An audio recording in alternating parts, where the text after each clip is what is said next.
here, mother. Just be easy now. Great. Okay, got it. My husband bought a bus, a handicap bus. And it's got safety switches everywhere. So when a group of women want to go out, we just load them in the bus and I go too. For Kitty Greenhaw, being diagnosed with ALS has not slowed her down.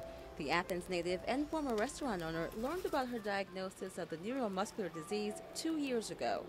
I first broke my arm in 2007 in June, and I continuously fell and was tired all the time.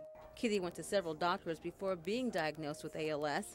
Initially, she thought it was a man's disease. After all, ALS, which stands for amyotrophic lateral sclerosis, is often called Lou Gehrig's disease. It's named after the famous Yankees baseball player who was diagnosed in 1937. Today, I consider myself the luckiest man on the face of the earth.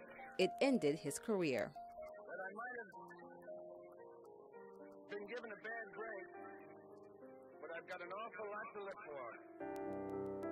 When I first went to the doctor, I said, "Oh, women don't have ALS, do they?" And he said, "Oh, I'm sure you don't have it." It turns out women are diagnosed with the disease, although it occurs more often in men.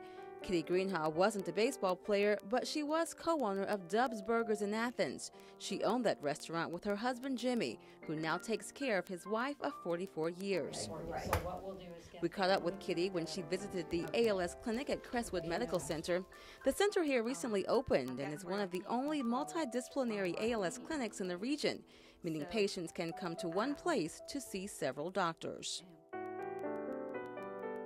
I would have ended up going to an OT, a PT, a nutritionist, you know, and they all come here, and Dr. Mulper, the neurologist. On this day, Kitty is meeting with an occupational therapist who is helping her exercise the muscles in her hand.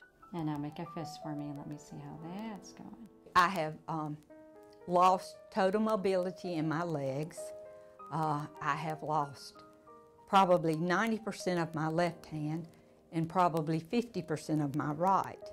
The ALS Clinic at Crestwood is the dream come true for Marsha Oberman, who began researching ALS after her son was diagnosed.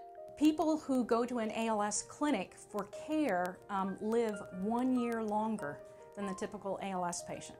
And the reason for that is we prevent crises from happening because we see them on a regular basis.